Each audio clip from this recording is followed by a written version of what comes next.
పల్నాడు జిల్లా పిడుగురాల మండలం బ్రాహ్మణపల్లి గ్రామం నిర్మాణంలో ఉన్న మెడికల్ కళాశాలను ఆంధ్రప్రదేశ్ విద్యాశాఖ మంత్రి, పల్నాడు జిల్లా ఇన్ఛార్జ్ మంత్రి గొట్టిపాటి రవికుమార్, నరసరావుపేట పార్లమెంట్ సభ్యులు లావు శ్రీకృష్ణదేవరాయలు, పల్నాడు జిల్లా కలెక్టర్ డాక్టర్ కృతికా శుక్లా, గురజాల శాసనసభ్యులు Yarapathineni Srinivasarao, DME joint director special officer doctor Raman, DCHS doctor M Prasuna, DM and HO Ravibabu, superintendent engineer APMS IDC civil V Chittibabu, superintendent engineer AP CPDCL Palnadu Prathipati Vijayakumar, RDO Muralikrishna, Gurajala నియోజకవర్గ తెలుగుదేశం పార్టీ పరిశీలకులు Kallam Rajasekhara Reddy, APS RTC RM Ranjithakumari, executive engineer APMSIDC civil CV Ramana, executive engineering APMSI DC electrical Sunil Kumar, ఎంఈఐఎల్కే Govardhan Reddy, MEIL associate vice president Laxman Reddy, GMC Piduguralla principal doctor Sunitha, Piduguralla mandal tahsildar P Madhubabu, Piduguralla MPDO Nagachandrakakumari, సంబంధిత అధికారులు medical కాలేజీని సందర్శించి మే 15 నాటికి పూర్తి చేయాల్సిన పనుల ప్రగతిపై వైద్యాధికారులు, సంబంధిత అధికారులతో సమీక్షా సమావేశంలో పాల్గొన్నారు. ఈ సందర్భంగా హాస్పిటల్ని సందర్శించారు. ఈ సందర్భంగా పార్లమెంటు ఉభయ సభలో ఆంధ్రప్రదేశ్ శాశ్వత రాజధాని అమరావతి బిల్లు ఆమోదం పొందేందుకు విశేష కృషి చేసిన నరసరావుపేట పార్లమెంట్ సభ్యులు లావు శ్రీకృష్ణదేవరాయల వేదికపై గురజాల శాసనసభ్యులు ఎరపతినేని శ్రీనివాసరావును సత్కరించారు. వాళ్ళు అర్థం చేసుకోవాల్సిన అవసరం మనకు కూడా లేదు. ఎందుకంటే అంత టైం మనం వాళ్ళ మీద మనం కేటాయించదు. ఇంకా డెవలప్మెంట్ మీద కేటాయిస్తే బాగుంటుంది. సో అందుకని ఇవన్నీ కూడా అనుకున్న ప్రతి పని ఎన్ని అవాంతరాలు ఎదురైనా పూర్తి చేయడమే ఈ ప్రభుత్వ ధ్యేయం. అందుకని మీరందరూ కూడా మీ సహకారం కూడా దీంట్లో చాలా అవసరం. సో దానికి మనం నిధులు కూడా ముఖ్యమంత్రి గారు ఇచ్చున్నారు. త్వరగతిన మనం దీన్ని కంప్లీట్ చేయబోతున్నామని చెప్పి కూడా తెలియజేసుకుంటూ, ఇప్పుడు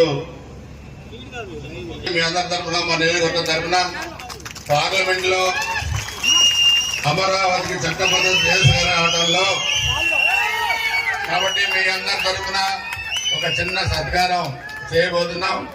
అందరూ మీ హర్షధనాలతోనే ఆమోదించవలసిందిగా కోరుతాం. అంటే చాలా మంది చూస్తుంటారు మన పార్లమెంట్ సమావేశాలు. అయినా నా బాధ్యత తెలియజేస్తుంది. మొన్న జరిగిన దాంట్లో చాలా బాధాకరమైన విషయం ఏంటంటే, పార్లమెంట్ సమావేశాల్లో అన్ని పార్టీలు అమరావతికి సంబంధించి చివరికి కాంగ్రెస్ కూడా సపోర్ట్ చేసింది.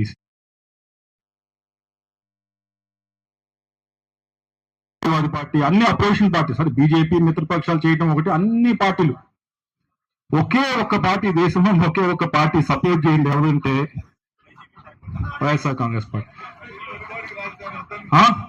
ఆ రోజు జరుగుతా ఉంది, ఏదో అమరావతికి ఒక్కదానికే కాదు జరుగుతా ఉంది గౌరవం, లేకపోతే ఆంధ్రప్రదేశ్ ఒక్కటికే కాదు, తెలుగు జాతి మొత్తానికి కూడా ఆ రోజు గౌరవం.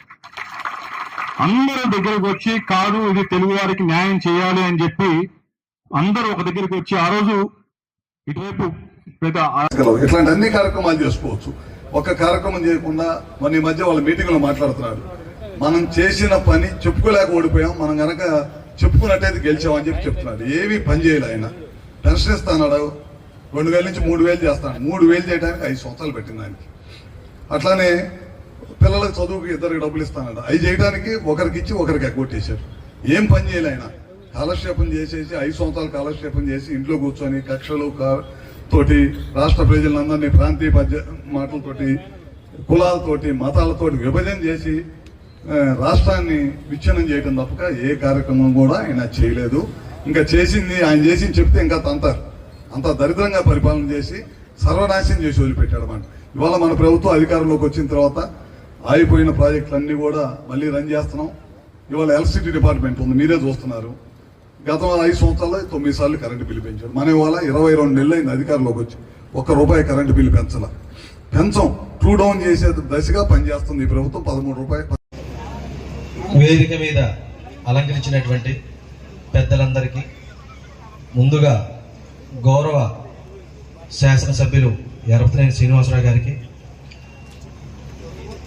మన జిల్లా ఇన్ఛార్జి మంత్రి గారైనటువంటి గొట్టిపాటి రవి గారికి, మనందరికీ ఎంతో ఇష్టమైనటువంటి ఎంపీ గారు లావు కృష్ణదేవరాయ గారికి, కలెక్టర్ గారికి, వేదిక ముందు ఉన్నటువంటి పల్నాడు జిల్లా ప్రజలందరికీ కూడా ముందుగా ధన్యవాదాలు తెలియజేస్తున్నాం. మనం చూస్తున్నాం గత 5 సంవత్సరాలు 2019 నుంచి 24 వరకు కూడా మనం రోడ్డు మీద పోతా ఉంటే మనకి ఇక్కడ ఏవో బిల్డింగ్ కనిపిస్తూ ఉంటాయి. కానీ ఆ బిల్డింగ్లు మొత్తం కూడా కేంద్ర ప్రభుత్వం నరేంద్ర మోడీ గారు ఇచ్చినటువంటి ప్రతి రూపాయి ఇక్కడికి వచ్చింది. అప్పుడున్నటువంటి రాష్ట్ర ప్రభుత్వం ఎంతో తక్కువగా ఖర్చు పెట్టింది. అసలు ఖర్చు పెట్టలేదు. జిల్లా ఇన్ఛార్జ్ మంత్రివర్యులు గొట్టిపాటి రవికుమార్ గారికి, ఆనరబుల్ నర్సరావుపేట ఎంపీ లావు కృష్ణదేవరాయలు గారికి, గురజాల ఎమ్మెల్యే గారికి, జనసేన ప్రెసిడెంట్ గారికి, బీజేపీ ప్రెసిడెంట్ గారికి, ఇతర ప్రజాప్రతినిధులకి, ఆఫీసర్స్ కి అందరికీ నమస్కారం. ఈ రోజు నేను మినిస్టర్ గారు, ఎమ్మెల్యే గారు, ఎంపీ గారు ఇక్కడికి వచ్చి ఈ వర్క్స్ గురించి, మెడికల్ కాలేజ్ మరియు హాస్పిటల్ వర్క్స్ ఏ స్టేజ్ లో ఉన్నాయి, ఎప్పటికీ పూర్తి అవుతాయి, దాని గురించి రివ్యూ చేసాము. నేను ఇక్కడ రావడం 3సారి. ఫస్ట్ సెక్రటరీ, హెల్త్ సెక్రటరీ గారు వచ్చినప్పుడు వచ్చాను, 2సారి ఎమ్మెల్యే గారితో వచ్చాను. ఈసారి అందరూ వచ్చి ఈ ఇంపార్టెన్స్ ఎంత మనకి వేగవంతంగా ఇది పూర్తి అవ్వాలి దాని గురించి చెప్పడం, దాంతో పాటు